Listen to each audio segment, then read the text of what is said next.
Vale, pues ya estamos aquí en el seminario que estamos organizando desde la academia con Intolerant, que vamos a hablar específica, bueno, vamos, de Intolerant, sí, los expertos van a hablar de enzimas digestivos.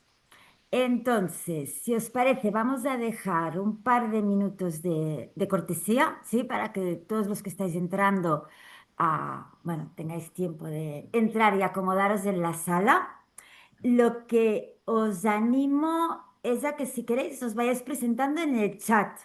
No os confundáis que tenemos dos canales de comunicación. Uno es el chat y el otro preguntas y respuestas. Estáis preguntando si se graba. Sí, mañana, bueno, sí, se está grabando, pero aparte, mañana vais a recibir un enlace con la grabación, ¿vale? Entonces, podéis estar súper atentos, solo escuchar y mañana tomar apuntes. Y bueno, mañana pasado cuando queráis. Os recuerdo que estamos en el webinar de, de la academia organizado con Intolera. Yo no sé de los participantes que hay hoy si estuvisteis algunos de vosotros en la NutriExpo. Los que estuvisteis en la NutriExpo, en la edición que hicimos hace 3, 4 semanas en Madrid, en el recinto MEU, pues seguro que os acordaréis de que Intolerant tenía un stand inmenso. Los que estuvisteis en la primera edición, Intolerant en Barcelona, el Hospitalet también estaba. Y bueno, pues ya hace 2 años que directamente nos están presentando sus productos, que bueno, son unas soluciones interesantes, especialmente en las fechas en las que estamos. Bueno, tenemos ya aquí en el chat ya tenemos 20 comentarios. Mira, os vais presentando todos. Ideal si podéis especificar, pues si venís de la clínica, si tenéis consulta, etcétera, ¿no? Para ver un poquito vuestro perfil. Entonces, os recuerdo, tenemos el chat para presentaros, interactuar, networking, lo que querráis. Tenemos el canal de preguntas y respuestas. ¿Cómo vamos a organizar este webinar? Entonces, de seguido, los expertos nos van a hacer su explicación y entonces lo que vamos a hacer al final es dejar unos 10, 15 minutos, ¿sí? En función de lo rápido ¿no? que vayan los expertos, 10, 15 minutos para resolver todas las dudas que tengáis. Recordad que lo que vamos a contestar es lo que está en preguntas y respuestas. No vamos a contestar, bueno, si alguien se cuela ya lo pasaremos, ¿vale? Pero sobre todo preguntas y respuestas. Entonces, si os parece, empezamos. Bueno, yo no me he presentado. Probablemente algunos me conocéis. Yo soy Martina, la vicepresidenta de la academia, la directora de Nutriendo y llevo las relaciones institucionales. Y desde la academia queríamos, por una parte, agradeceros a todos los asistentes que entre semana al mediodía somos muy conscientes del esfuerzo que os supone el poder asistir a estos webinars, esfuerzo o el encaje de bolillos que tenéis que hacer en vuestra agenda. Y por otra parte, también agradecer a Intolerant a que directamente pues, nos presente sus productos, porque probablemente muchos que estáis aquí ya los conocéis o intuís por dónde va la película, pero gracias bueno, por el interés que tenéis por nuestra profesión. Entonces, parece arrancamos. ¿De qué vamos a hablar? Suplementación. Tira para atrás, Juan Antonio, porque aún no he dicho el título del webinar. Ahí está. Suplementación con enzima en intestino irritable, intolerancias y dietas low food MAP.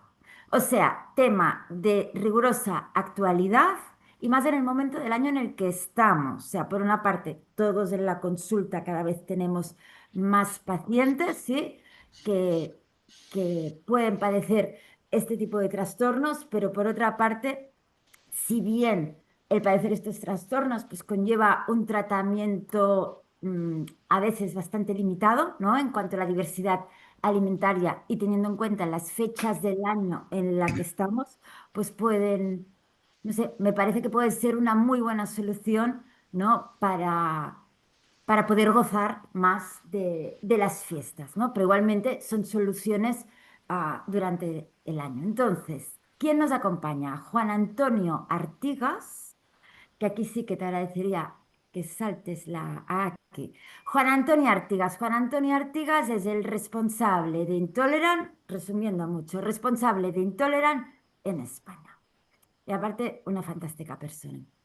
Ana Amo, que aquí tenéis el perfil de redes que os animo a que la sigáis. Es directora de expertos en Nutrición Amo. Tiene el grado de dietética y nutrición humana, o sea, dietista, nutricionista como todos los que estamos aquí.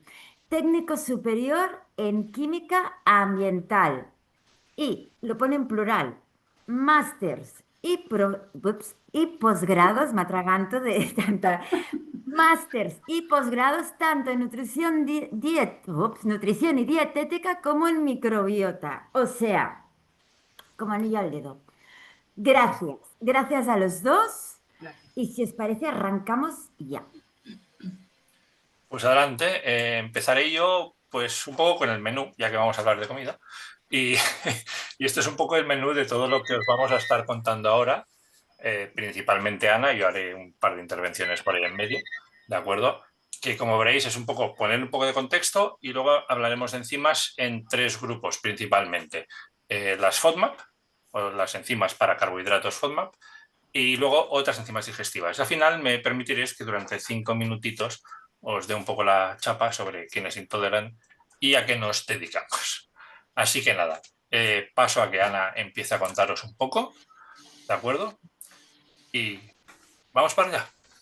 Muy bien, pues nada, buenas tardes y empezamos directamente con el tema. Bueno, como dietista nutricionista, pues nuestro objetivo principal es ayudar a las personas a conseguir sus objetivos y en varias ocasiones nos encontramos con pacientes que presentan problemas intestinales o con sintomatología. Esto supongo que a la gran mayoría, los que trabajáis en clínica, os haya pasado. Bueno, pues a veces cuando recibes a un paciente con problemas intestinales directamente en la consulta, que normalmente ya sabéis, te empiezan a contar con todo lujo de detalles, a veces no sé si os habrá pasado, pero incluso a veces incluso con fotos. Sí, a mí por lo menos me ha pasado, ¿vale?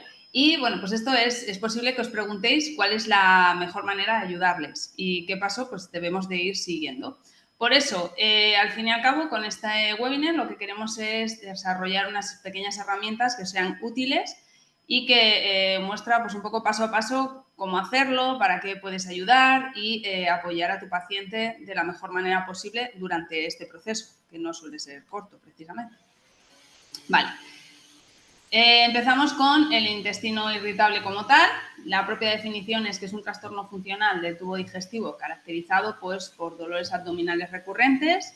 Normalmente va acompañado prácticamente siempre por distensión y alteración del hábito intestinal. En sí serían pues, diarreas, estreñimiento o en ocasiones ambas, que puede ser más o menos en el mismo periodo relativo o incluso pues que de repente se tienen un mes con diarreas y luego estén 2 meses con estreñimiento de manera totalmente dispar. Y bueno, todo ello en ausencia normalmente de una enfermedad estructural demostrable, claro.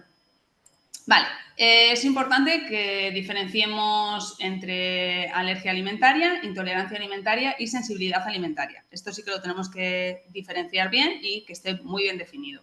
Entonces, para una alergia alimentaria, realmente es la reacción inmunológica de nuestro cuerpo a ciertos alimentos que conoce como peligrosos, o así los representa. Se relaciona normalmente con la producción de la inmunoglobulina E, o sea, lo que normalmente vemos en las analíticas como IgE, y aunque en ocasiones pues, puede darse también en mecanismos que no tengan la IgE positiva. Puede derivar en síntomas realmente inmediatos, que esto es lo más grave, porque podría ser directamente una anafilaxia, ¿vale? Y eso, como bien sabéis, es un riesgo elevado. Algunos de los ejemplos, pues podríamos poner el de la alergia al cacahuete o al trigo, que la vamos a nombrar luego también, seguramente. También, bueno, es esencialmente una hipersensibilidad inmunológica. Y para que os hagáis una idea, en España la prevalencia que tenemos actualmente es de un 8% en menores de 14 años y entre un 2 un 3% en adultos. Ese por ahí, la alergia alimentaria. Luego entramos en intolerancias alimentarias. Esta me imagino que la conozcáis más porque, para que os hagáis una idea, la frecuencia es entre un 5 o un 10% más que las alergias alimentarias. El problema es que existen diferentes subtipos, entonces ahí sí que nos cuesta un poco más definirlos. Se refiere a la capacidad de ingerir, absorber o metabolizar ciertos alimentos por déficit de enzimas, ¿vale? O sea, en este caso vamos a hablar de que no tenemos enzimas. En este caso, ¿que hablamos de deficiencia de enzima lactasa? Pues nos referimos a la intolerancia a la lactasa. En muchas ocasiones la ingestión del alimento pues, provoca síntomas digestivos, que puede ser pues, desde vómitos o náuseas a diarreas, gases, que normalmente pues, no suele ser muy agradable o te incomoda, pero no suele tener, no tienen una reacción inmunológica grave. Los síntomas se producen pues, por una acumulación de poco a poco del alimento, ¿vale? O sea, al final vas teniendo lactosa en tu cuerpo, por ejemplo, y vas acumulando hasta que de repente tu cuerpo reacciona y es cuando te sale la sintomatología. Como os decía, dentro de las alergias tenemos diferentes subtipos y en función de si existe un déficit enzimático que dificulta la digestión de un alimento o si por el contrario pues existe una liberación de aminas vasoactivas que estas son desencadenadas por la ingesta de un determinado tipo de alimento que al final pues inevitablemente conducirá a la aparición de reacciones clínicas gastrointestinales y neurálgicas. Y por último, pero no menos importante, la sensibilidad alimentaria, que recalco, y aquí me gusta recalcarlo, que estamos hablando de una sensibilidad alimentaria no alérgica. Esto ahí, ¿vale? Casi con mayúsculas.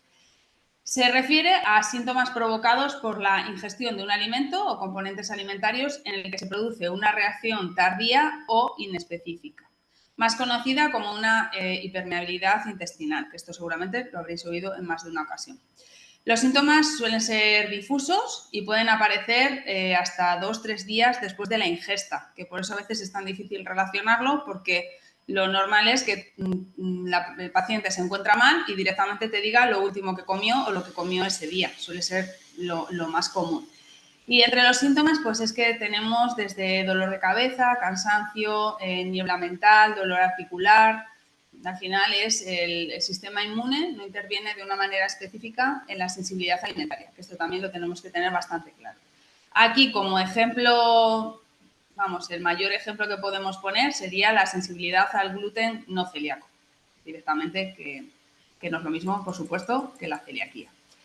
Vale, continuamos con el síndrome de intestino irritable, pues ha sido considerado un trastorno funcional sin alteraciones estructurales evidentes. Sin embargo, la evidencia más reciente, claro, siempre recordar que hay que mirar los de los últimos años, sugiere múltiples mecanismos involucrados. Vale, los principales mecanismos, aquí os los hemos ido nombrando, pero os lo voy a ampliar un poco más. Estaría la microbiota intestinal y el eje intestino-cerebro, que son componentes claves de este síndrome. Los cambios específicos incluyen, entre ellos, estaría la disbiosis, que es una alteración del equilibrio de las bacterias, alteración en la producción de los ácidos grasos de cadena corta y cambios en metabolitos que pueden modificar la motilidad, la inflamación y la sensibilidad visceral. Por otro lado, tenemos la inflamación o lo que es en sí una inflamación de bajo grado o la barrera intestinal.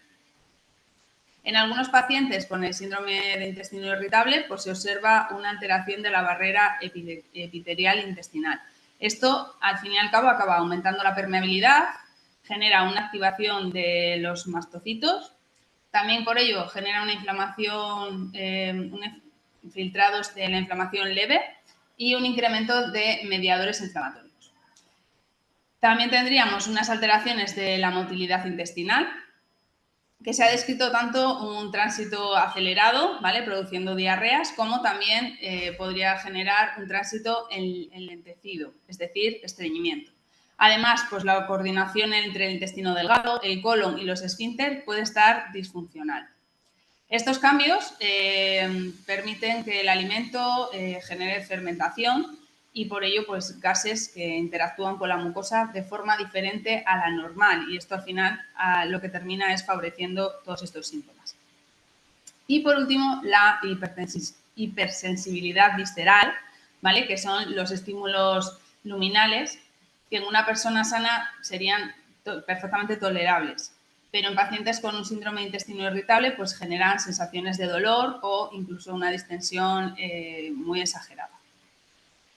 Ya teniendo todos estos conceptos claves, que estén bien claros, pues podemos centrarnos en intentar reducir los problemas digestivos, que al fin y al cabo normalmente es lo que el paciente nos demanda. Lo hacemos basándonos en nuestra pirámide de apoyo intestinal, que como veréis, creo que hasta os parecerá hasta algo como muy lógico ese orden, ¿vale? Se puede considerar pues, como una especie de protocolo para ayudar a las personas con molestias intestinales. La pirámide, como podéis ver, consta de 3 capas, que representan 3 pasos para reducir los problemas intestinales. Por supuesto, como todas las pirámides, pues tenemos que empezar en la base. La base pues, consiste naturalmente en una alimentación adecuada y un estilo de vida saludable. Esto ahí hay que dejarlo más que claro. Esta es la base. Si esta base no la tenemos bien, todo lo que pongamos encima nos va a dar igual. Los puntos a tener en cuenta son una ingesta adecuada de los nutrientes, de la fibra y el líquido, suficiente ejercicio físico, que esto normalmente el paciente te arruga un poco y te dice, ¿cómo? Pero sí, es importantísimo. Reducción del estrés, ¿vale? Que la mayoría también te miran como diciendo, ¿y eso cómo lo hago? Vale, pues igual tienes que ir a un profesional de ese ámbito, si no puedes hacerlo de manera adecuada. El sueño y la relajación, imprescindible también. No consumir demasiado azúcar y grasas. No consumir demasiado, ¿vale? No estoy diciendo que tampoco lo tengamos todo que prohibir, pero intentar reducirlo. Eliminar o reducir drásticamente todos los tóxicos en generales. Y aquí sí que me gustaría nombrar los disruptores hormonales, ¿vale? Estos sí que son muy importantes, que deberíamos de reducirlos porque influyen de manera muy negativa en nuestro cuerpo. Toda esta parte, pues al final es fundamental para conseguir una mejora real y solo con modificar una de ellas nunca es suficiente, ¿vale? O sea, aunque nosotros digamos, venga, vale, voy a hacerme mucho caso de los disruptores hormonales, pero sigo sin hacer ejercicio, mi estrés sigue por las nubes, duermo 3 horitas o 4 y me creo que ya con esto me vale, bueno, pues no vamos a conseguir realmente nada. Cuando, como bien confirmamos, si la base al final no es suficiente, ¿vale? Directamente, si tenemos un problema, pues pasamos a la segunda capa, que es la que veis como más naranjita. En esta capa se incluye el apoyo básico para la microbiota intestinal, como pueden ser pues, los probióticos o los suplementos de fibra prebiótica. También se puede tener en cuenta pues, la reducción de desencadenantes alimentarios, como puede ser pues, la cafeína. Ya lo sé que hay gente que dice que no puede vivir sin cafeína, pero se puede vivir sin ella y no te vas durmiendo por las esquinas, ni se te cae la cabeza, ni nada, ¿vale? También el ácido carbónico y los alimentos picantes u otros desencadenantes alimentarios muy evidentes. La parte superior de la pirámide se refiere a todo el apoyo adicional que le podemos dar y facilitar a nuestros pacientes. Cuando con el apoyo básico que hemos comentado primero no se ha conseguido una mejora adecuada, pues se pueden buscar unas soluciones mucho más específicas. En esta fase se recurren normalmente a dietas de eliminación para identificar con precisión los desencadenantes alimentarios, pero siempre de manera personalizada y muy concreta, ¿vale? O sea, nunca podemos generalizar. No, esto no vale, igual no vale la dieta para todo el mundo, la misma, por supuesto que no, ¿vale? Yo qué sé, pues decir, mira, a todos los pacientes que tengan tal patología, pues yo les voy a dar a todos una dieta sin gluten o una dieta low FODMAP, ¿vale? Esto directamente no lo podemos hacer. Y, por supuesto, en esta fase, que es en la que estamos en la parte de arriba de la pirámide, nos podrían ayudar de manera muy significativa los suplementos. Esto podría ser al final el conseguir que realmente el paciente tenga una mejoría permanente a que no. ¿vale? Esto podría variar. Entonces, de aquí usaríamos, por ejemplo, las enzimas digestivas. Con estas 3 fases se puede ayudar eficazmente, pero muy eficazmente, a una persona con problemas digestivos. Hoy nos centraremos principalmente en la parte superior de la pirámide, por supuesto la vamos a nombrar, solo faltaba. Bueno, como hemos comentado, en la cima de la pirámide de apoyo intestinal que acabamos de ver, también surgen desencadenantes alimenticios específicos. Hay muchos alimentos diferentes que pueden desencadenar una reacción en personas con intolerancia alimentaria o con el síndrome del intestino irritable. En esta rueda que podéis ver aquí, luego os hemos puesto, ya espero que hayáis comido todos porque es muy tentativa las fotos que os hemos puesto ahí de comidita súper rica. Espero que hayáis comido todos o bueno, o cenado, depende en qué horario estéis. Porque sé que había gente también de Latinoamérica, así que por si acaso. Bueno, me vuelvo a centrar. Hay muchos alimentos, pues bueno, como podéis ver, que son totalmente desencadenantes en este tipo de problemas. En esta rueda alimentaria, pues se pueden ver los grupos de alimentos en los que nos centramos en este webinar y nombraremos algunos suplementos que realmente os serán muy útiles y necesarios para mejorar toda esta problemática. Hoy, pues repasaremos todos estos grupos de alimentos uno a uno, poco a poco, ¿eh? Vamos poco a poco. Bueno, pues voy a hacer un breve inciso y os cuento desde el laboratorio cómo van y qué son las enzimas. Hemos hablado de estos grupos de alimentos, principalmente carbohidratos, lo que hemos visto aquí, pero hay más cosas. Y, bueno, ¿qué son las enzimas y qué hacen? Es un complemento que podemos usar pues, para ayudar a digerir ciertos nutrientes. Las enzimas digestivas son proteínas y la verdad que como tales solo tienen una función, que es descomponer, hidrolizar o transformar un nutriente en concreto. Funcionan por un principio que nosotros llamamos de llave y cerradura, con lo cual quiere decir que esa enzima solo funciona para ese nutriente y si no encuentra ese nutriente, pues esa enzima no hará absolutamente nada, seguirá su curso y saldrá por donde sale todo lo que no aprovecha nuestro cuerpo. Por lo tanto, no puede generar ningún tipo de interacción ajena a su propia función, ¿vale? Lo cual es una tranquilidad porque nunca vas a tener una sobredosis de enzimas para entendernos, ¿de acuerdo? ¿Y cómo obtenemos las enzimas? Las enzimas normalmente se obtienen de hongos y de vegetales principalmente. Hay muchas plantas que tienen proteínas que son prácticamente idénticas a las enzimas que produce el cuerpo humano, lo cual hace que sea bastante inocuo, ¿de acuerdo? Y que para el cuerpo humano sean prácticamente la misma. Se obtienen de fuentes vegetales, funcionan según el principio de llave y cerradura, son totalmente inocuas, no provocan efectos secundarios y, aunque bueno, ya os explicará Ana que tampoco es el caso, sí que se pueden tomar a diario y a largo plazo, ¿de acuerdo? No es lo ideal, y aunque os parezca mentira, a mí muchas veces me llegan mails preguntándome, ¿lo puedo tomar toda la vida? Y digo, sí, pero igual deberías hablar con un nutricionista, ¿vale? Porque igual no es la idea, ¿de acuerdo? Bueno, la propia producción de enzimas se mantiene igual, ¿vale? Porque a veces hemos recibido también preguntas, si le doy lactasa a mi hijo que es medio intolerante, ¿se me volverá intolerante del todo?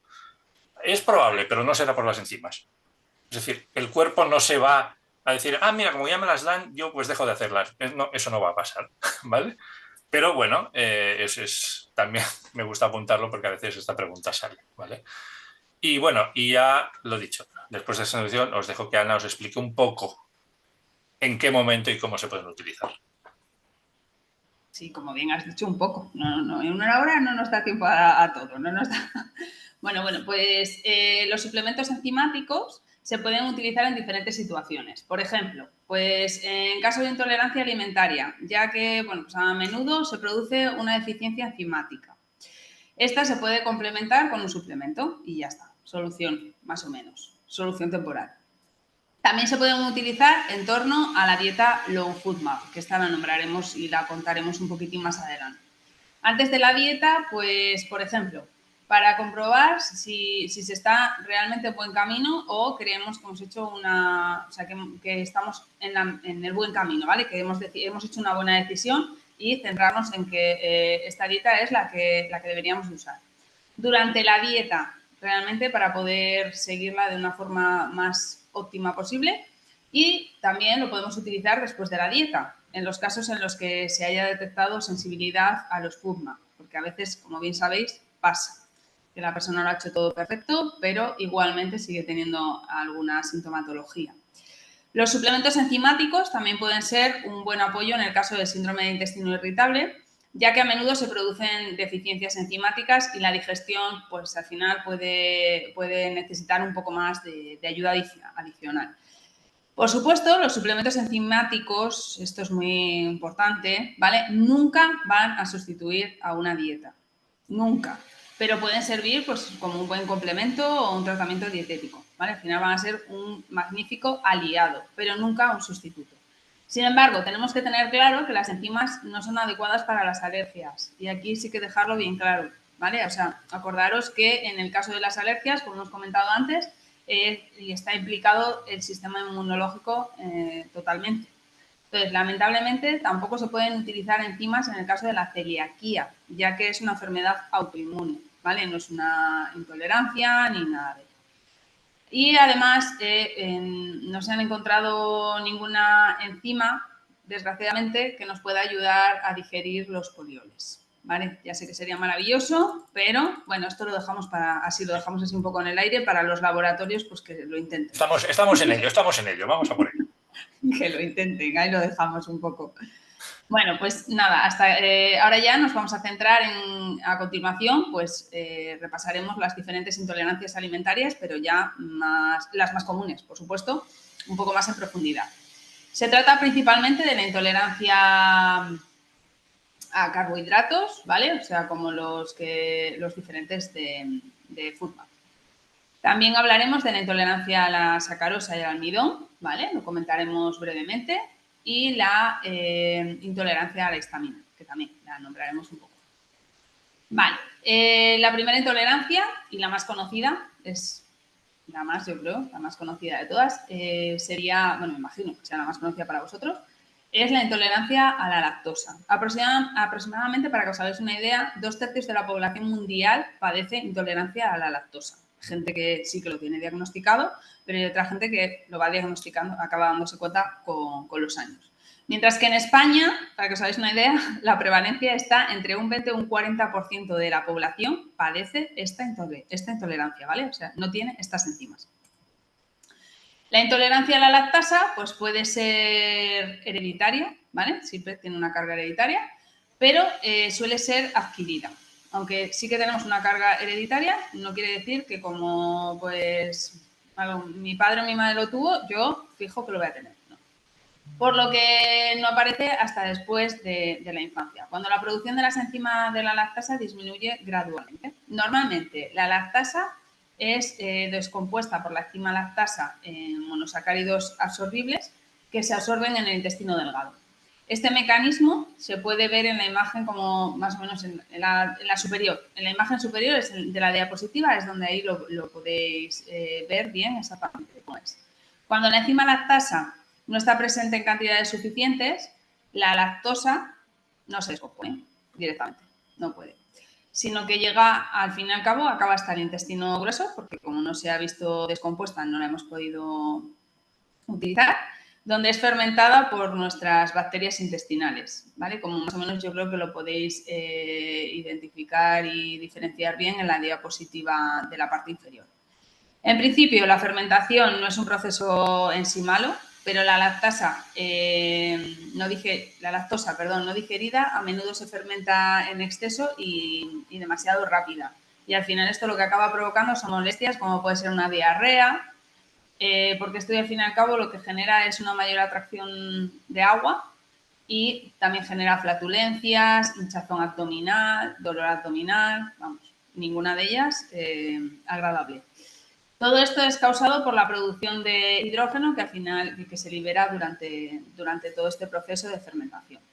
La lactosa pertenece al grupo de los disacáridos de los FUDMAP y se encuentra principalmente en los lácteos, como puede ser pues, la leche y el queso. Pero también no lo encontramos solo ahí, ¿vale? No es exclusivo. También lo encontramos en otros alimentos, como pueden ser pues, alimentos procesados, en los embutidos, sí, los embutidos llevan muchos de ellos lactosa, Productos sin azúcar, sopas instantáneas, galletas, cereales, dulces, snack y platos precocinados, ¿vale? El grado de intolerancia varía muchísimo de una persona a otra. Hay gente que tolera, se puede perfectamente tomar unas galletas que tengan lactosa y se encuentra bien, y otras que, vamos, que como dicen ellos, se van por el baño, ¿vale? No les queda otra. Y hay algunas personas, pues eso, que directamente se toman un vaso de leche y ya se encuentran súper mal. Y aquí vuelvo a saltar un poco para explicaros el por qué en el mercado, especialmente en suplementos de lactasa, os encontraréis un despliegue tan grande. En el resto de enzimas veréis que no. Y de algunas, incluso voy a decir, echarme el farol de que somos los únicos que las tenemos. Pero bueno, la lactasa, una pregunta muy típica que recibimos es ¿qué dosis me tomo? Y la respuesta oficial técnica es no tengo ni idea, porque dependemos muchísimo de lo que ha comentado Ana, del nivel de tolerancia que tenga esa persona o intolerancia, cómo reaccione de violentamente a una cierta cantidad de lactosa, y luego no hay la misma lactosa en un litro de leche que en un litro de leche condensada. Es decir, un litro de leche tiene la misma lactosa que un cuarto de kilo de Filadelfia, que 125 de leche. Es decir, las concentraciones son diferentes. Por eso os encontraréis por concentración desde 2.500 a 20.000 FCCs. FCC es Food Chemical Codex, quiere decir, eso mide la potencia de esa enzima para descomponer lactosa. Se supone que 4.500 FCCs deberían ser capaces de disolver la lactosa de un litro de leche, pero insisto, no es lo mismo eso que una cucharada de nata, igual hay la misma, ¿de acuerdo?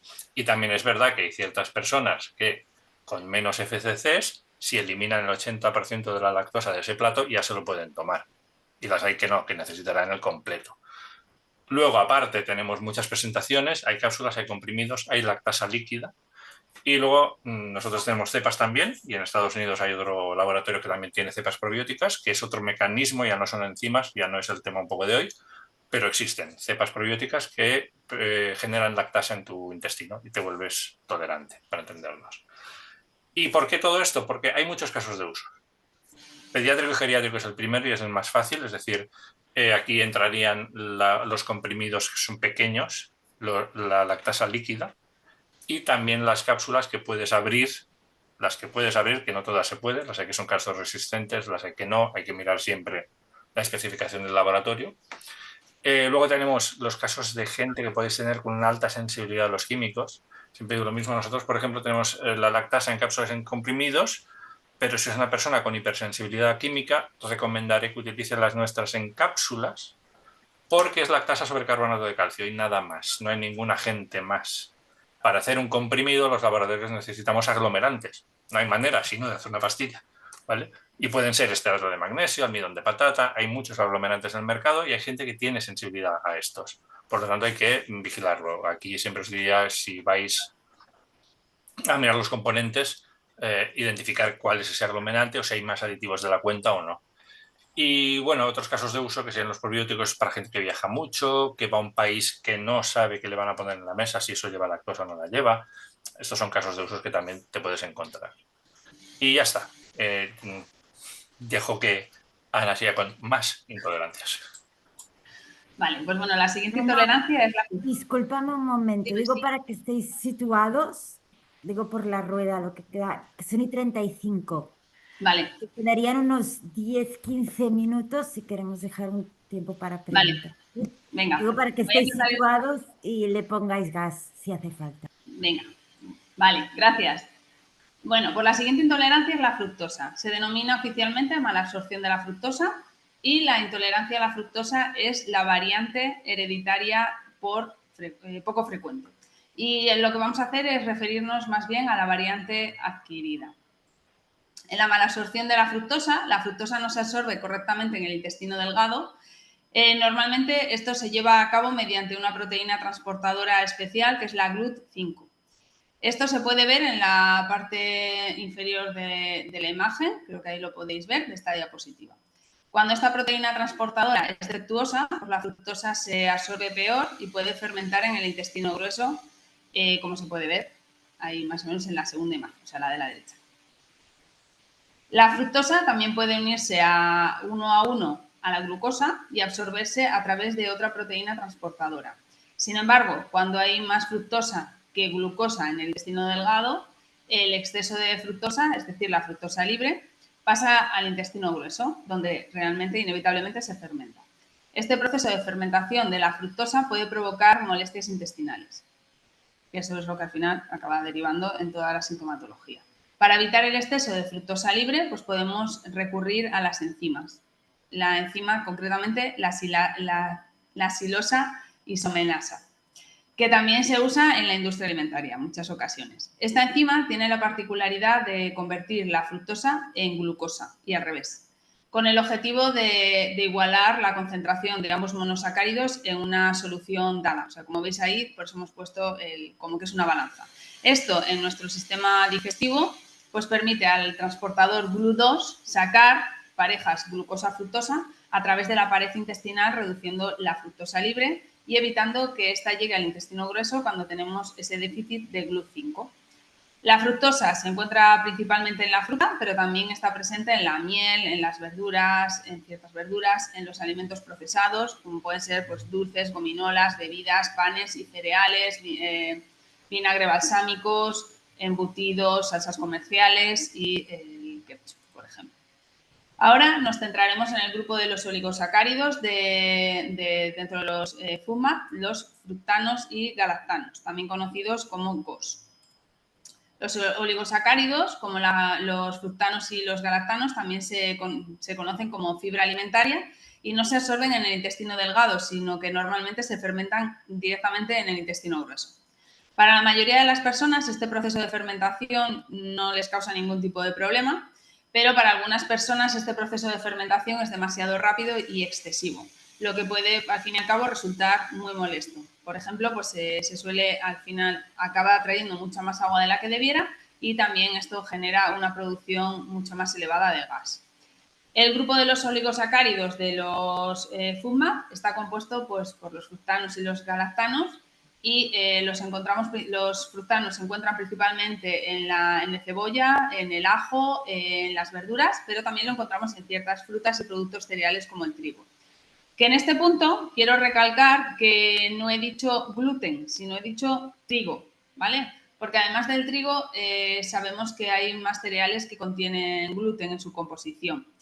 Los galactanos o GOS se encuentran principalmente en los cereales como, me he liado aquí, en las legumbres, como puede ser las alubias y las lentejas. Y también está presente en algunos tipos de frutos secos, como por poner un ejemplo, pues los pistachos.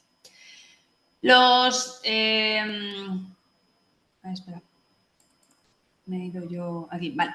Los fructanos y los galactanos son oligosacáridos, es decir, de cadena entre 3 y 9 moléculas de carbohidratos unidas entre sí, unas con otras. Los fructanos tienen una molécula de fructosa al final y los galactanos una molécula de galactosa. La enzima alfa-galactosidasa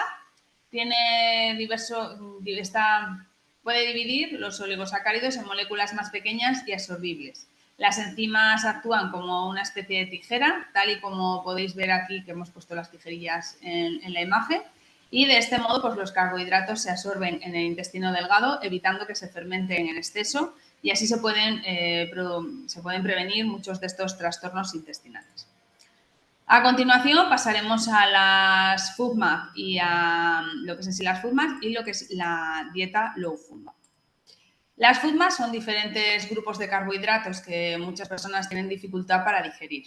En las imágenes pues podemos comparar, por un lado, una muestra de absorción normal, ¿vale? De alguien que no tiene ningún problema y absorbe las FODMAP, y que esta sería la imagen de arriba, en la que algunos carbohidratos pues, se descomponen en el intestino delgado y se absorben directamente en el torrente sanguíneo.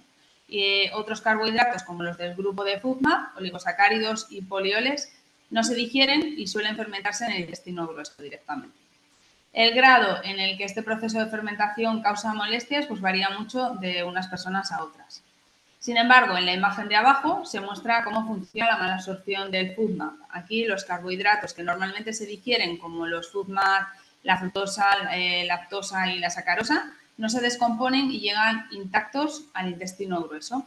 donde se fermentan en exceso. Y luego estos FODMAP, que normalmente ya se fermentan como los polioles y los oligosacáridos, también pueden fermentar en exceso, lo que al final todo esto va a generar unas molestias intestinales por causa de esta mala absorción. Hay muchas personas que son sensibles a uno o a varios grupos de FODMAP.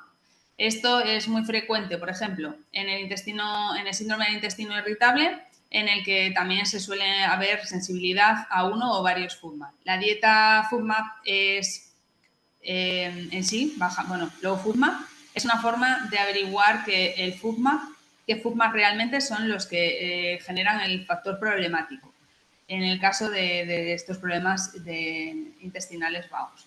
Luego, las enzimas digestivas pueden ser una buena ayuda para la digestión de las FODMAP. Existe una enzima específica para cada grupo de FODMAP que puede ayudar en este proceso. Pero lamentablemente, como ya hemos dicho, no se encuentra ninguna enzima en el grupo de los polioles, que son, pues ahí nombraríamos el manitol o el sorbitol especialmente. Con este cuadro hacemos un pequeño resumen de los alimentos con los diferentes grupos de FODMAP. FODMAP viene de las siglas de oligosacáridos, disacáridos, monosacáridos y polioles. Son carbohidratos de cadena corta que el intestino delgado no se absorbe bien y por ello pues absorbe agua y fermenta directamente en el colon. La dieta low FODMAP se debe siempre personalizar en cada persona. No se puede generalizar a todos los casos la misma estrategia, ya que seguramente pues, tendremos pacientes que tengan una buena tolerancia a algún grupo directamente o en concreto y no sea necesario realizar una restricción total de ellos. La dieta low FODMAP tiene 3 fases. La fase de eliminación, que consiste en eliminar los alimentos que contengan FODMAP durante aproximadamente 2 o 6 semanas. Como veis, hay una variación amplia. La diferencia realmente nos la va a marcar el paciente, que es en el momento que no tenga sintomatología y podríamos pasar directamente a la siguiente fase. Esta es la fase de reintroducción. Se debe realizar de manera gradual y progresiva de los alimentos que se habían restringido previamente. Por supuesto, valorando siempre los síntomas que vayan surgiendo e intentando que no nos queden carencias en la dieta. Y después ya tendríamos la fase última o de personalización. En esta al final nos van a quedar los alimentos y las cantidades bien toleradas y podremos reintroducir lo más parecido a una dieta habitual o lo que más se acerque. Siempre dejando claro al paciente que no tiene que tener miedo a que le pueda sentar algo mal, que esto es muy común, que luego cogen miedo y al final acaban teniendo otro tipo de problemas. Que es muy normal que después de comer que no tengas el vientre totalmente plano, que también hay gente que quiere, es como que durante todo el día tiene que tener el vientre como si fuera una tabla. Que es muy importante comer despacio, sentado, estar tranquilo, masticar, o sea, ser consciente de lo que estás haciendo en ese momento, que es comer. Tener unos hábitos generalmente saludables y que tengas mucha paciencia, mucha, porque desgraciadamente este tipo de tratamientos suelen ser de larga duración. Las tablas que usaremos siempre deben estar totalmente actualizadas de organismos nacionales e internacionales con rigor científico, ¿vale? O sea, quiero decir, no me vale la del influencer que se ha puesto de moda, ni una que me pasó mi amiga porque le fue muy bien, ¿vale? Todas esas no me valen. Y bueno, aquí os he dejado algunos de los enlaces que creo que os pueden ayudar, que aquí podréis ver algunas de las tablas con una mejor referencia. Vale, dentro de otras Perdona, Ana, que te interrumpa un momento. Os recuerdo que las preguntas que tengáis las tenéis que poner en el canal de preguntas y respuestas, ¿sí? Lo digo por una mano levantada, alguna pregunta en el chat, que las vehiculicéis, ¿sí? Y Ana, son -4, ¿vale? Voy a intentar, yo lo estoy intentando. Digo porque tenemos que ser puntuales, ¿sí? Sí. Bueno, si quieres las hacemos súper rápido estas últimas, porque no son tan FODMAP. Lo que vosotros prefiráis, ¿sabes? O sea, poner o más de esto o más tiempo para preguntas, ¿vale? Venga, Pero voy. tenemos que ser puntuales. Vale, seguimos con la intolerancia a la sacarosa o al almidón, ¿vale? A continuación, pues bueno, pasamos directamente a ella. Algunas personas pues, pueden reaccionar a otros grupos de carbohidratos, como es el almidón o la sacarosa. Estos carbohidratos también pueden fermentarse en el intestino cuando falta la enzima responsable de su composición. Esto ocurre, por ejemplo, pues en el trastorno como la deficiencia congénita de sacarosa isomaltasa, en los que falta la enzima para ambos grupos. La sacarosa es un disacárido también conocido como azúcar de mesa, se añade a muchos alimentos procesados, pero también se encuentra en forma natural en las frutas y en las verduras. El almidón es un carbohidrato más complejo que se encuentra principalmente en cereales, patata y arroz, pero también en determinadas frutas y verduras. También existen enzimas para este grupo de carbohidratos que pueden ayudar a descomponerlos en personas que tienen intolerancia. Ahora os voy a proponer un reto para todos los que sois dietistas nutricionistas, intentar realizar una dieta totalmente exenta de almidón, pero que esté totalmente equilibrada en cuanto a nutrientes. Como me imagino que estaréis pensando, es muy difícil, creo, espero que me digáis eso. Y bueno, si de ahí tenemos esa problemática y necesidad de saber cómo suplementar de manera adecuada.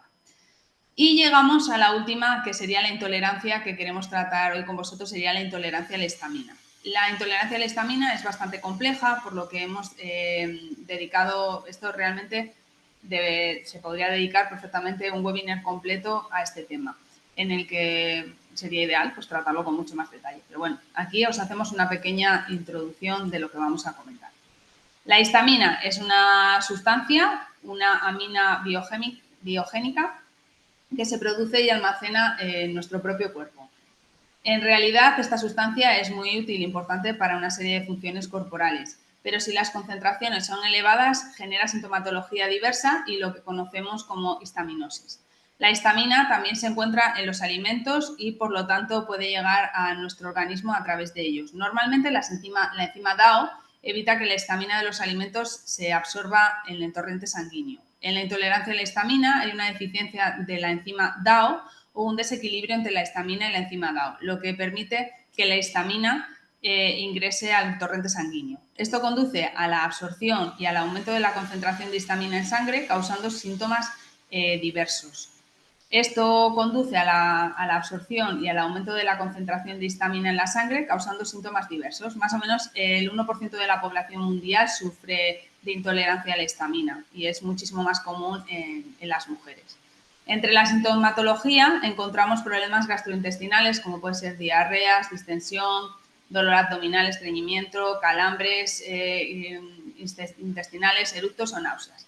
Los problemas, también podríamos encontrar problemas cutáneos, molestias del sistema cardiovascular, molestias del sistema respiratorio y otras molestias como podría ser insomnio, migrañas, dificultad para concentrarse, niebla en la cabeza, edema y ardor en la boca. La histamina está presente en muchísimos alimentos, tanto de origen animal como vegetal, y se encuentra especialmente en los alimentos fermentados como los embutidos, el queso o también el alcohol. ¿Y qué hacemos? Bueno, pues una dieta baja en histamina es una solución habitual que se utiliza, a menudo respaldada con suplementación. Por supuesto, pues la suplementación con DAO. Esta dieta no es lo mismo que una dieta de eliminación. La ingesta de histamina se limita teniendo en cuenta el umbral de cada paciente. En una dieta baja en histamina hay que tener en cuenta alimentos ricos en histamina, alimentos fermentados y maduros, especialmente el tomate, espinacas, berenjenas, champiñones, yogur, queso curado, caldo, algunos pescados ahumados o en conserva, embutidos, algunas especias como la canela, la nuez moscada, vainilla y el alcohol, vuelvo a nombrarle, especialmente el vino y la cerveza. Agentes detonantes de histamina, es decir, alimentos que hacen que se produzca una liberación adicional de la histamina, que aquí meteríamos los cítricos, el cerdo, marisco, chocolate, algunos medicamentos, clara de huevo, plátano, piña, espinacas y, por supuesto, vuelvo a nombrar el alcohol. Y los bloqueantes de DAO, que estarían ciertos alimentos como que pueden ser intervenir o incluso bloquear completamente la función de las enzimas DAO, que sería pues, el café, bebidas ricas en teína, ciertos medicamentos y nuevamente el alcohol. Y ya para acabar, y ya acabamos de verdad, una pequeña nota sobre quienes intoleran, para aquellos que no nos conozcáis. Somos estos, que nuestro eslogan es disfruta de la comida, y nos dedicamos a hacer suplementos digestivos. No hacemos ni aspirinas ni paracetamoles, solo suplementos para salud digestiva. y somos especialistas en FODMAP. Tenemos certificaciones, todas las que hemos podido sacarnos y más, entre ellas muy orgullosos aquí enseñando la FSC 22000, que es una bastante heavy de seguridad alimentaria, y tenemos una manía bastante intensa de hacer las cosas con el mínimo de ingredientes no activos posibles. Así que si buscáis enzimas puras, pues llamar a nuestra puerta, que las tenemos. Y basamos mucho, como podéis ver en este webinar y como hemos trabajado mucho, Martín lo ha comentado, con la NutriExpo, con la academia en general, porque nuestro foco es más el profesional de la salud digestiva que en el paciente. Evidentemente, damos soluciones al paciente, pero nos gusta que sea vía prescripción. ¿De acuerdo? Por eso somos un poco obsesivos de hacer webinars y ahora, en la última transferencia, ya veréis más cosas. Y antes os presento un poco la gama de lo que hemos estado hablando hoy. Estos son enzimas, todo lo que tenéis aquí son enzimas a la izquierda, a la derecha tenéis un probiótico y un prebiótico, que es el primer piso de la pirámide, y ahí tenemos la lactasa, la silosa isomerasa, la alfa-galactosidasa, la invertasa y la glucamilasa, que es el Starch-Whey, la DAO, y delante el cuadrase, que es un poco el suplemento rey de las navidades, porque tiene las enzimas lactasa, silosa isomerasa y alfa-galactosidasa e invertasa, lo cual favorece la digestión de lactosa, fructosa, fructanos, galactanos y sacarosa. Casi nada, todo en un pack. Pero nos gustan más las unitarias porque sabemos que así podéis jugar en la fase de reintroducción con las dietas de esta manera, con las enzimas, y descartar los alimentos y los detonantes. Y por último, lo que os comentaba, aprovecho la plataforma que me brinda la academia para invitaros a registraros a nuestra comunidad profesional, que está en la web, con ese QR, donde tendréis este curso desplegado en mini sesiones, por si algo os interesa. Tenemos documentación en línea, artículos científicos que respaldan todo lo que os hemos ido contando, porque hemos escogido esta enzima y no otra, ¿de acuerdo? Porque tenemos obsesión por eso también. Y también incluso tenemos packs de presentación con muestrecitas para que las podáis usar en consulta. Ana ya las ha usado varias veces, y porque a veces es más fácil convencer a un paciente de que lo suyo tiene solución dándole la enzima y diciendo, toma, pégate el atracón y verás que no te pasa nada y luego me harás caso. Y suele pasar. Y nada, yo ya nos queda daros las gracias. No, hombre, gracias a vosotros por explicarlo también, por toda la información. Sí que el sentir que hay en el chat es que ha sido muy corto, muy interesante, pero muy corto. Hoy, a ver, pensad que lo que se ha hecho es como un catalanas de un tastet, ¿no? Se ha explicado el marco genérico, pero claro, como decíais, cada una de las intolerancias o trastornos que se han comentado, pues darían per se, ¿no? de un webinar y algunos de ellos más de uno. Entonces, pero bueno, la idea era presentaros esta idea genérica, ¿no? De qué son las enzimas digestivas, en qué casos, ¿no? Se pueden utilizar y no sabe mal que haya poco tiempo, pero tampoco era un máster, por decir algo, ¿no? En cada una de las patologías o tratamientos. Pero en cualquier caso, transmitiros que ha generado mucho interés, se ha hecho muy corto y esto también porque lo habéis explicado de una manera muy amena. Tenemos 11 preguntas. Os voy disparando, si os parece, y hacemos pregunta, respuesta, pregunta, respuesta. La Venga. primera ya está respuesta. Hay otra que comentan, bueno, algunas que ya se han comentado, ya respondo yo, ¿eh? Dice, una Arancha Mayoral, dice una posible solución o por lo menos reducir los síntomas sería no consumir precocinados, galletas, embutidos, leche, queso. Supongo que se refiere a la intolerancia a la lactosa, pero sí, ¿no? Ana, Supongo que eh, sí, que se está refiriendo exactamente en esa intolerancia. Pero, a ver, sabemos que en la mayoría de los pacientes en su casa sí que pueden tener un control totalmente extremo de no consumir o no consumir. Pero en muchas ocasiones, cuando tú comes fuera de casa o cuando sabemos que existe parte de contaminación cruzada en restaurantes, aunque tenga aunque tenga mucho cuidado, hay en ocasiones que, o hay veces, no vas a estar preguntando, ay, se me va la voz, perdón, que no vas a estar constantemente preguntando todo lo que lleva todos los alimentos. Entonces, hay en ocasiones que es mucho más fácil, si van a ir fuera de casa o este tipo de cosas, es sencillamente te tomas una enzima de lactasa que depende de lo que tengas tú de intolerancia, pues o de lo que sospeches que vaya a tener, pues te lo tomas y disfrutas de esa salida y no vas ya pensando, porque hay muchas veces que también nos condicionamos de esa manera, si tú ya vas pensando esto me va a sentar mal, al final claro que te sienta mal, pero si tú te has tomado esas enzimas y vas mucho más tranquilo y dices, pues esto me va a sentar a mí, mira qué bueno que estaba, es muy diferente, pero sí, en casa es más fácil el quitarlo y dejarte las enzimas para los momentos ocasionales y de disfrute social, que también hay que hacerlo. Y perdona un momento, Ana, que discrepe en una cosa que has dicho. Dime, No vas a discrepa. estar preguntando en los restaurantes. A ver, yo tengo No 24.000 que... intolerancias y Sí, sí, o bien. sea, me sabe mal, pero yo voy a un restaurante y les pregunto. Y normalmente el metre o el que te atiende no lo sabe, tiene que ir a cocina. Y normalmente se van a equivocar. Además, me tomo la Sí, pastilla, pero sí, sí, sí, sí. igualmente Sí, que se a mí pongan también las me pasa. pilas porque si no preguntamos, tampoco nunca van a saber, ¿no? Sí. Van a saber que no lo saben. Pero Pero bueno, no esto sé es mi si... opinión. Sí, yo no sé si a ti te ha pasado en alguna ocasión, basta que dices que tienes también problemillas, pero hay en ocasiones que tú preguntas y todo, y igual das con la persona encantadora y majísima que te lo explica, pero igual das también con alguien que no lo sabe, pero también puedes dar con alguien que te dice, bueno, mujer, por un día tampoco te va a pasar nada. ¿Sabes? Eso no sé si a ti te ha pasado, a mí, por ejemplo, me ha pasado. Me pasa más en familiares o amigos, en restaurantes no. En familiares o amigos sí, pero en restaurante, Sí. bueno, es que a lo mejor me pongo muy seria. Seguimos con las preguntas. Dice, Ana Martínez, dice, has dicho que la intolerancia a los fructanos puede tener como síntoma un exceso de ganas, bueno, un exceso de micción, No, no he dicho ¿no? eso. Va, No, no, pues no, no, vamos, no, no. no. No, a ver, voy a explicarme.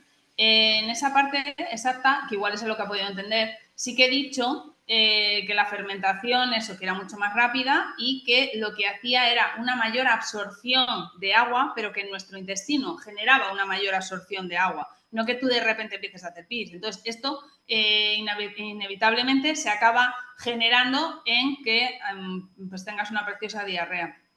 Normalmente, porque hay muchísima más agua en el canal y evidentemente ese agua hay que expulsarle, pero no es que lo expulses en forma de orina, es que como hay muchísima más cantidad de agua, pero se ha unido en nuestro intestino, o sea, está ahí con las heces, pues acabas teniendo eso, una diarrea preciosa, divina. Ha quedado clarísimo. A ver, una pregunta que tiene, yo creo que tiene miga, ¿eh? O al menos a mí me costaría resolver. No sé cómo lo veis. A ver, Iker A ver, dice, bueno, a lo mejor la respuesta es muy simple, ¿eh? Pero a mí me hace pensar. Entonces, bueno, Iker Martínez, perdonad. Entonces, el principal uso de las enzimas digestivas sería aquel que permita una digestión normalizada al paciente. Ahora viene el tema.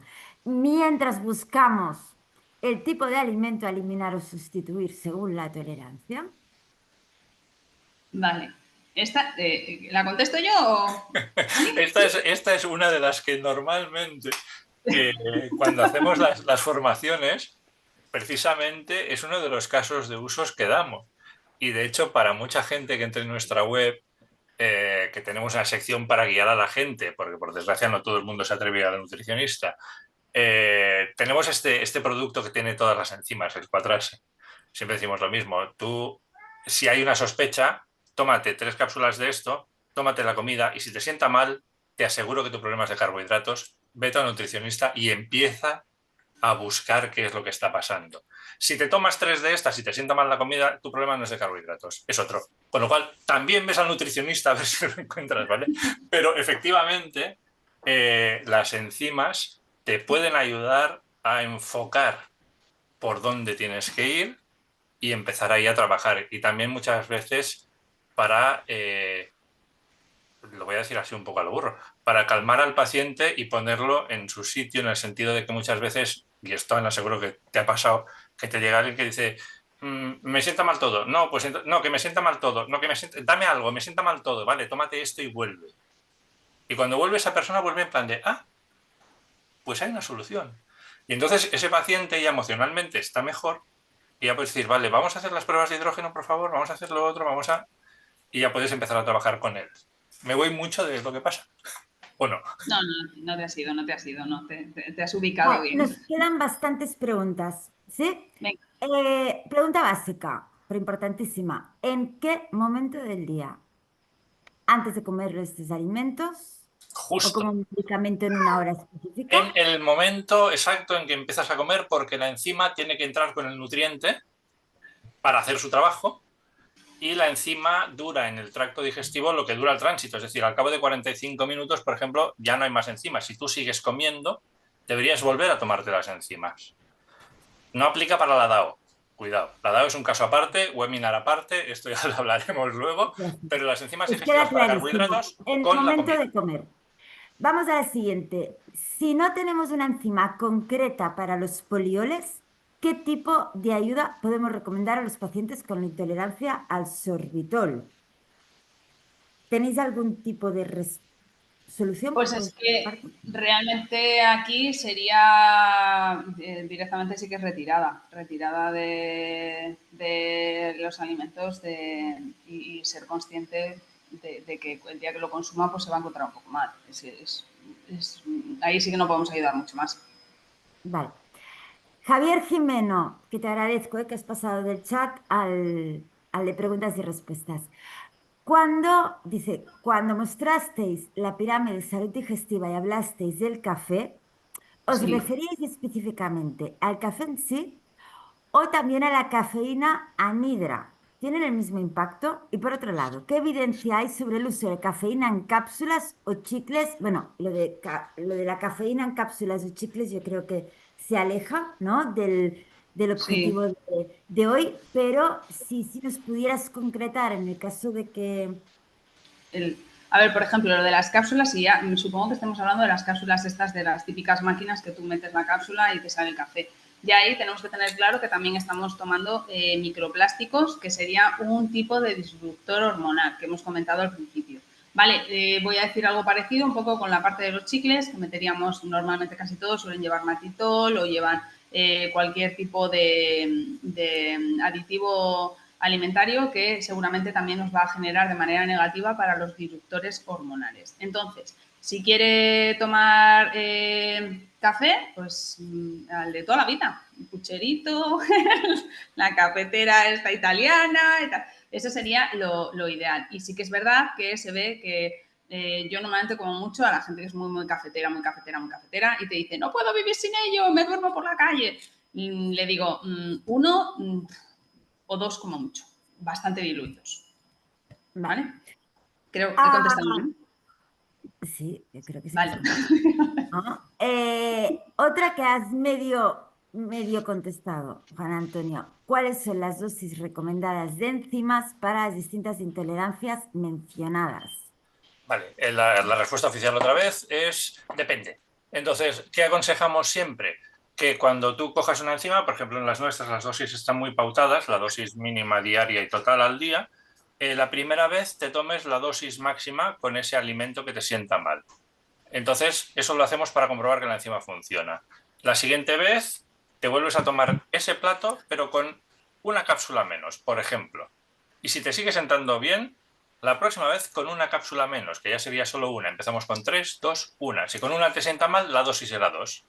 Si con 2 te sienta mal, la dosis será 3. Pero como que cada persona es diferente, cada persona tiene que dar con su dosis. Entonces, empezar de arriba a abajo nos asegura que estamos en el camino correcto. Vale, entonces, a ver, nos quedan bastantes preguntas, ¿eh? A veure, Tenemos que organizar una segunda sesión, claramente.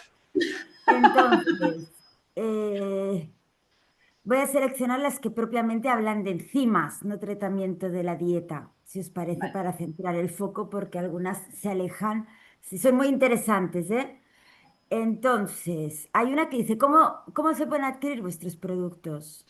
Vale, esto es fácil. Estamos en todas las farmacias, en nuestra propia página web y en webs especializadas.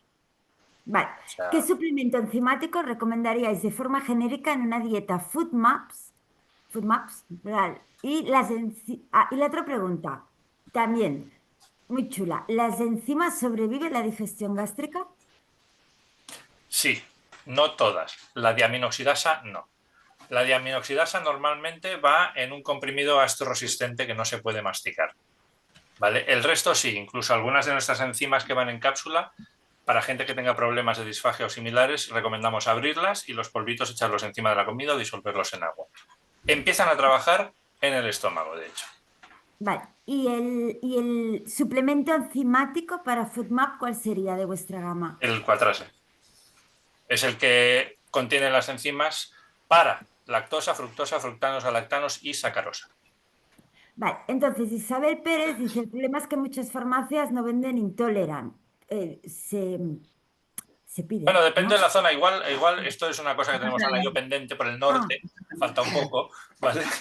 Pero en general sí, y las principales distribuidores farmacéuticos lo tienen, ¿eh? Si en algún momento tenéis una necesidad de localizarla, podéis escribirnos a españaintolerant.com y os facilitaré una cosa que se llama, que mucha gente no sabéis que existe, pero es importante, se llama Código Nacional. El Código Nacional identifica unívocamente un producto de una farmacia. Y ese número lo ponen ellos en su sistema y les sale quién se lo vende y cuándo se lo trae. Y es vale. inequívoco, o sea, es una maravilla. Pero es una cosa que normalmente los laboratorios lo ponemos en la cajita, pero no lo ponemos en la publicidad en ningún lado. Pero si alguien tiene problemas, volveré a poner esto, un momento, con tu permiso. Vale, mientras Para que lo vean. disparo otra, ¿vale? Porque creo que ha quedado claro. Dice, se ha hablado de flatulencias a nivel intestino grueso cuando son en la parte alta del intestino. A ver, perdonad, ¿eh? Se ha hablado de flatulencias a nivel de intestino grueso cuando son en la parte alta del intestino. Cuando son en la parte alta del intestino, ¿pueden estar relacionadas con estas intolerancias o sería más bien sospechoso de SIBO? Bueno, es que hay veces que incluso van relacionadas. Hay en ocasiones que hay muchísima gente que tiene intolerancias y también tiene SIBO. Es que sería maravilloso que decir, solo tengo una cosa. Pues sería maravilloso, pero es que no funciona así. O sea, tú puedes tener intolerancia y que además hayas desarrollado, depende qué tipo de SIBO, porque SIBO también no hay solo uno, o sea, no está el SIBO, hay diferentes tipos de SIBO, que esto también nos daría para otro webinar, ¿eh? Vale, Javier Jimeno nos ha concretado, era de Javier el que había hecho la pregunta de la cafeína, y Ah, nos vale. ha concretado si cuando hablabais de la pirámide, que has citado el café, eh, habla de café versus suplemento de cafeína, si lo estamos Ah, poniendo vale. a nivel. O sea, se está hablando por ejemplo, pues para un deportista y todo este tipo de Exacto, cosas, ¿no? nutrición Después, deportiva. De hecho, sí, uno de los másters de Ana, creo. ¿Cómo sí, eres? sí. Vale, que eso, que realmente lo vuelvo a lo mismo. Ahí diría la cantidad de carga de cafeína. Como bien sabéis, estas cápsulas suelen tener una carga de cafeína bastante elevada. Entonces, yo ahí, una persona con problemas de este tipo, yo directamente probaría sin la cafeína, ¿vale? Hay otras maneras o otras suplementaciones que se le pueden ofrecer que le van a dar una energía parecida. Entonces, yo o sea, sí se lo quitaría temporalmente. Que vemos que cuando se encuentre bien, hacemos la prueba en una ocasión y se lo ponemos. ¿Que va mal? Pues ya sabemos que no hay que volverlo a poner. Así de fácil. Pero Vale, siempre que esté bien. Si está con muchísima sintomatología y encima vas y le plantas este suplemento deportivo, pues seguro que la lías. Porque no vas a saber si ese suplemento es porque ya estaba mal previamente o es ese tipo de casos. vale. Juan Antonio, ¿querías proyectar algo? ¿O ya lo has hecho? Y ya lo había proyectado para que lo Vale, vieran perfecto. lo de la web de Vale, profesionales. Lo voy vale. poniendo a ratitos. Entonces, para finalizar, que sí, piden otra sesión, ¿vale? Y entonces creo que ahora viene la pregunta del millón. Para A ver. finalizar, si tenéis alguna enzima para la intolerancia al gluten. Todavía no. No, hay muchos laboratorios, hay estudios a nivel europeo, o sea, la EFSA va publicando cosas de cuando en cuando, no para la celiaquía, ¿eh? O sea, la celiaquía nada, déjalo porque es autoinmune y no... Por ahí se está yendo por otro lado, pero también se está investigando, que lo sepáis, ¿de acuerdo? Porque es un problema bastante gordo. Pero digamos que para la intolerancia al gluten no celíaca todavía no hay una solución, aunque hay mucha gente mirando muchísima. Y evidentemente estamos ahí. Vale, ¿queréis, Ana, ¿quieres añadir algo más para concluir? Pues nada, yo muchísimas gracias por la oportunidad. Ha sido muy gratificante. Espero haber ayudado un poquitillo y que abrir aquí esta ventana a toda esta problemática. Y nada, pues ya nos veremos en otra ocasión, espero. Juan Antonio, estás silenciado. Estoy silenciado, ahora me acabo de... Nada, encantadísimo de poder aportar un poco de luz en estos temas, de presentaros un poco que las soluciones que tenemos, os lo he dicho, porque tenemos obsesión siempre por mimar mucho al profesional de la salud digestiva, ya lo sabes, tampoco os revelo nada nuevo a vosotras. Y es la academia, esta ocasión, esta oportunidad es muy, muy, muy buena para nosotros y estamos encantados. Y nada, nos vemos en la Nutri Expo del año que viene también, como tarde, aunque espero que nos Gracias. veamos antes. Muy bien. Bueno, muchísimas gracias a todos. Como sabéis, como veis, se está grabando. Yo diría que es mañana que vais a recibir el enlace. Y nada, que me alegro que se os haya hecho muy y muy corto. Nos vemos pronto. Gracias a todos. Bueno, Hasta luego, gracias. Adiós. chao.